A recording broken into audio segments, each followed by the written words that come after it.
दोस्तों, जो इंसान अपने जीवन में गरीबी को देखा है या गरीबी से गुजरा है, वही इंसान गरीबी को समझ सकता है।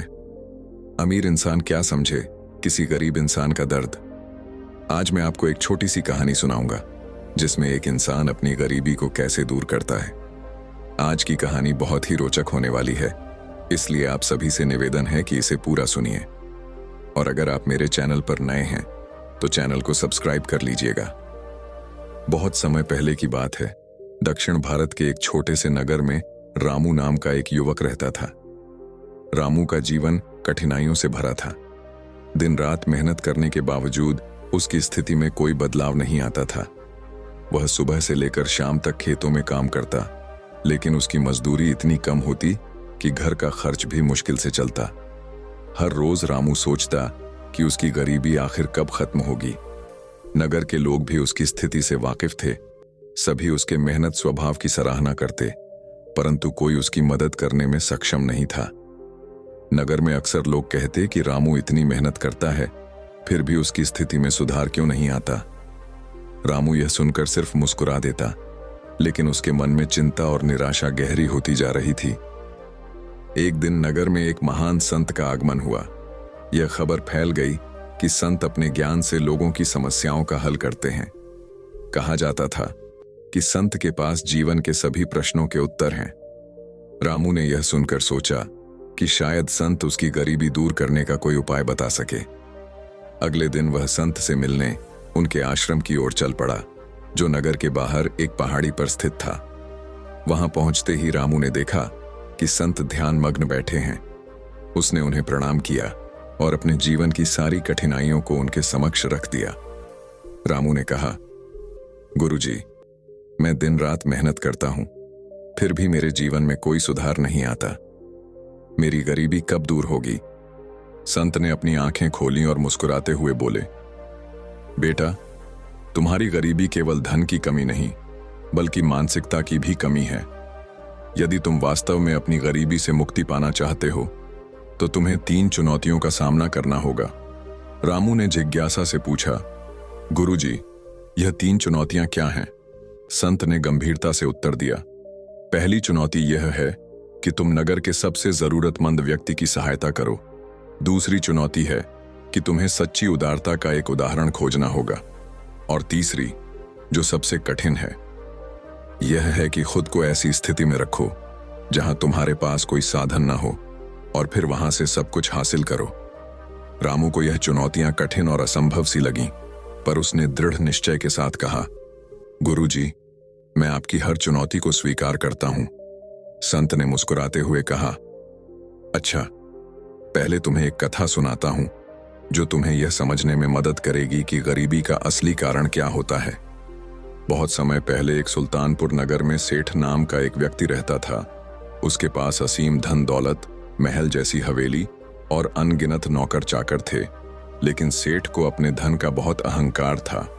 वह लोगों से सीधे मुंह बात नहीं करता और ना ही किसी की सहायता करता था। उसका मानना था कि जो लोग गरीब हैं वे अपने कर्मों की वजह से ही गरीब हैं और उनकी मदद करना व्यर्थ है। एक दिन नगर में एक योगी आए और सेठ से भोजन मांगा। सेठ ने उन्हें अपमानित करते हुए कहा, तुम जैसे भिखारी नगर की सड़कों को गंदा करते हो। अगर तुम मेहनत करोगे तो तुम्हें भोजन मिलेगा, लेकिन मैं मुफ्त में कुछ नहीं दूंगा। योगी ने उसकी बात सुनी और कहा, सेठ जी, धन का घमंड इंसान को अंधा बना देता है। तुम्हें भी अपने कर्मों का फल भुगतना पड़ेगा।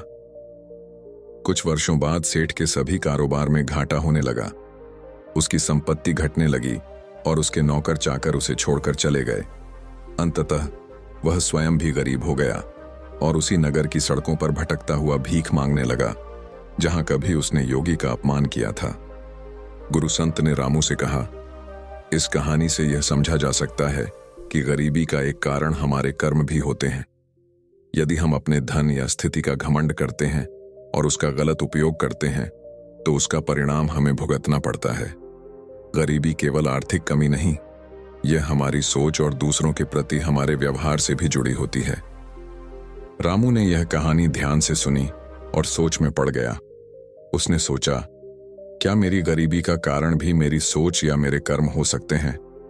संत ने उसे फिर से ध्यान दिलाते हुए कहा, अब जाओ और पहली चुनौती पूरी करो।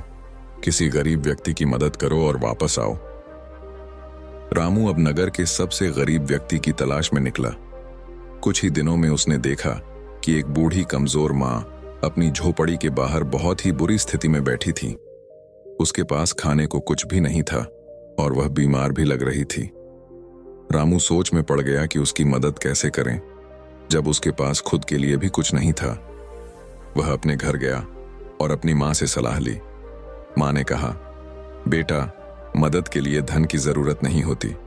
सच्ची मदद वह होती है जो दिल से की जाती है। अगर तुम उसके लिए थोड़ा सा खाना भी लेकर जाओगे तो वह उसके लिए बड़ी मदद होगी। रामू ने मां की बात मानी और अगले दिन अपनी मजदूरी के पैसों से बूढ़ी मां के लिए कुछ खाना और दवा खरीदी। वह बूढ़ी मां के पास गया और उसकी सहायता की। बूढ़ी मां ने उसे आशीर्वाद दिया और कहा, बेटा, तुमने आज मेरी जान बचा ली। भगवान तुम्हें सदा सुखी रखें। रामू को पहली बार यह एहसास हुआ कि गरीबों की मदद केवल धन से नहीं होती, बल्कि दिल और इरादे से होती है। पहली चुनौती पूरी करने पर उसे संतोष मिला। अब रामू को दूसरी चुनौती का सामना करना था, जिसमें उसे सच्ची उदारता का एक उदाहरण खोजना था। रामू नगर के सबसे धनी व्यक्ति राजा के पास गया और देखा कि राजा अपने दरबार में गरीबों को भोजन और वस्त्र दान कर रहा था। लेकिन रामू ने महसूस किया कि राजा यह दान केवल दिखावे के लिए कर रहा था, ताकि सभी उसकी प्रशंसा जोर शोर से करें। उसे यह सच्ची उदारता नहीं लगी और वह निराश हो गया। फिर भी रामू ने हार नहीं मानी और सच्ची उदारता की खोज में लगा रहा। रामू ने एक दिन देखा कि एक गांव की एक बुजुर्ग मां, जिसे लोग अक्सर गरीब समझते थे, चुपचाप अपनी सारी बचत एक अनाथ बालक की पढ़ाई के लिए दे रही थी। वह बिना किसी दिखावे के उसकी मदद कर रही थी, ताकि वह बालक पढ़ लिख कर आगे बढ़ सके। यह देखकर रामू को समझ आया कि सच्ची उदारता वह होती है जिसमें किसी प्रकार का स्वार्थ या दिखावा न हो। यह केवल देने का भाव होता है, बिना किसी उम्मीद के। रामू को अब अपनी दूसरी चुनौती का भी उत्तर मिल गया था। अब रामू के सामने तीसरी और सबसे कठिन चुनौती थी। उसे खुद को ऐसी स्थिति में रखना था जहां उसके पास कोई साधन न हो और फिर भी उसे वहां से कुछ हासिल करना था। एक दिन गांव में भारी बाढ़ आ गई और व्यापारी चिंतित हो गए, क्योंकि उनकी सारी फसलें डूबने की कगार पर थीं। रामू ने सोचा कि यह उसकी परीक्षा का समय है। वह गांव के व्यापारियों के पास गया और उन्हें एक योजना समझाई। उसने कहा, अगर हम सब मिलकर एक बांध बनाए तो हम अपनी फसलें बचा सकते हैं। इसके लिए हमें एकजुट होकर काम करना होगा। पहले तो गांव वाले संकोच कर रहे थे, लेकिन रामू के आत्मविश्वास और नेतृत्व को देखकर वे तैयार हो गए। रामू ने दिन रात मेहनत की और सभी को प्रेरित किया। उन्होंने मिलकर एक बांध बनाया और उनकी फसलें सुरक्षित हो गईं। रामू ने महसूस किया कि जब कोई इंसान बिना किसी साधन के दूसरों के लिए कुछ कर सकता है, तब उसकी असली शक्ति सामने आती है। गरीबी केवल धन की कमी से नहीं होती, यह आत्मविश्वास और नेतृत्व की कमी से भी होती है। रामू ने तीनों चुनौतियां पूरी कर ली थीं और वह आत्मविश्वास से भर गया था, लेकिन उसके मन में अभी भी एक सवाल था कि गरीबी वास्तव में दूर कैसे होती है। फिर वह गुरुदेव के पास वापस गया और बोला, गुरुदेव, मैंने आपकी सभी चुनौतियां पूरी कर ली। मैंने सीखा कि गरीबी केवल धन की कमी नहीं, बल्कि सोच, स्वार्थ और आत्मविश्वास की कमी भी होती है। लेकिन अब भी मुझे यह समझना है कि असल में गरीबी कैसे दूर होती है। क्या मुझे हमेशा इसी तरह संघर्ष करते रहना होगा? गुरुदेव ने रामू की बात ध्यान से सुनी और मुस्कुराए। उन्होंने कहा, रामू, तुमने बहुत कुछ सीखा है, पर अभी भी एक और महत्वपूर्ण बात है जो तुम्हें समझनी है। मैं तुम्हें एक अंतिम कहानी सुनाता हूं। यह कहानी एक गरीब दाई औरत की है, जिसे जीवन भर संघर्ष करना पड़ा, लेकिन उसने गरीबी से मुक्ति कैसे पाई, यह समझना बहुत महत्वपूर्ण है। रामू उत्सुकता से संत की बात सुनने लगा और संत ने कथा की शुरुआत की।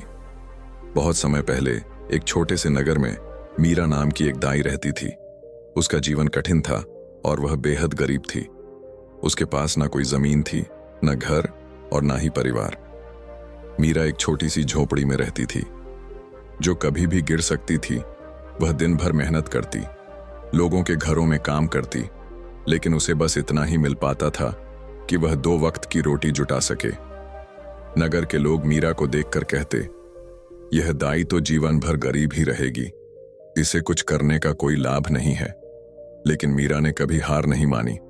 वह रोज सुबह उठकर काम पर लग जाती और पूरी लगन और सच्चाई से अपने काम में जुटी रहती। उसने कभी किसी से कुछ नहीं मांगा और ना ही अपनी गरीबी का रोना रोया। एक दिन नगर में एक योगी आए। वे नगर के लोगों से कह रहे थे कि जो भी मेरी बात सुनेगा और मेरे बताए मार्ग पर चलेगा, उसकी गरीबी दूर हो जाएगी। नगर के बहुत से लोग उनकी बातों को गंभीरता से नहीं ले रहे थे, लेकिन मीरा ने सोचा कि इसे एक मौका जरूर देना चाहिए। वह योगी के पास गई और बोली, महाराज, मैं जीवन भर से गरीब हूं। कृपया मुझे बताइए कि मैं अपनी गरीबी से कैसे छुटकारा पा सकती हूं।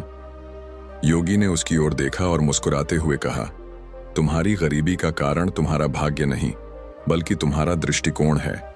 अगर तुम अपनी सोच बदल लो तो तुम्हारी गरीबी दूर हो जाएगी। मीरा को योगी की बात समझ में नहीं आई। उसने पूछा, योगी जी, मेरे पास कुछ भी नहीं है। मैं रोज मेहनत करती हूं, फिर भी मेरी गरीबी क्यों नहीं खत्म होती? मेरी सोच से यह कैसे बदल सकता है? योगी ने उसे एक उपाय बताया। उन्होंने कहा, तुम्हारे पास जो भी थोड़ा सा है, उसे किसी और के साथ बांटने का प्रयास करो। दूसरों की मदद करने से तुम्हारे जीवन में चमत्कार होगा। मीरा को यह सलाह अजीब लगी, क्योंकि उसके पास पहले से ही बहुत कम था। लेकिन उसने योगी की बात मान ली और अगले दिन अपनी थोड़ी सी रोटी नगर के एक भूखे अनाथ बच्चे के साथ बांटी। कुछ दिनों बाद उसी बच्चे का एक दूर का रिश्तेदार नगर में आया। जब उसे बच्चे के हालात का पता चला तो उसने मीरा से कहा, आपने इस बच्चे की भूख मिटाई है, इसलिए मैं आपकी मदद करना चाहता हूं। मैं आपको अपनी थोड़ी सी जमीन देना चाहता हूं ताकि आप अपने लिए कुछ उगा सकें। मीरा ने उनकी बातों को विनम्रता से स्वीकार किया। धीरे धीरे उसने उस जमीन पर मेहनत करना शुरू किया और उसकी स्थिति में सुधार आने लगा। नगर के लोग मीरा के इस बदलाव को देखकर चकित थे। वह जो भी उगाती, उसका एक हिस्सा जरूरतमंदों के साथ बांट देती और इस प्रकार उसके जीवन में धीरे धीरे समृद्धि आने लगी। मीरा की गरीबी केवल धन की कमी से नहीं थी। जब उसने दूसरों के साथ बांटना शुरू किया और अपनी सोच बदली, तभी उसकी गरीबी दूर होनी शुरू हुई। संत ने कहानी समाप्त की और रामू से पूछा, इस कहानी से तुम्हें क्या सीख मिली? रामू ने कहा, संत जी, इस कहानी से मैंने सीखा कि गरीबी केवल आर्थिक समस्या नहीं होती। गरीबी दूर करने के लिए जरूरी है कि हम अपने पास जो कुछ भी है उसे दूसरों के साथ बांटें और अपनी सोच को बदलें। उसे दूसरों के साथ बांटना और अपनी सोच को सकारात्मक रखना। जब हम स्वार्थी होते हैं और सिर्फ अपने बारे में सोचते हैं तो गरीबी कभी नहीं जाती, लेकिन जब हम दूसरों के लिए कुछ करने का विचार करते हैं तब हमारा जीवन बदलने लगता है। संत ने संतोषपूर्वक सिर हिलाया और कहा, तुमने सही समझा रामू। गरीबी से मुक्ति केवल धन कमाने से नहीं होती, बल्कि सही दृष्टिकोण और उदारता से होती है। जब तुम दूसरों के लिए कुछ करते हो, तभी तुम्हारी असली समृद्धि शुरू होती है। संत से यह सभी शिक्षाएं प्राप्त करने के बाद रामू नगर लौट आया। अब उसकी सोच पूरी तरह बदल चुकी थी। उसने नगर में जरूरतमंदों की मदद करना शुरू किया।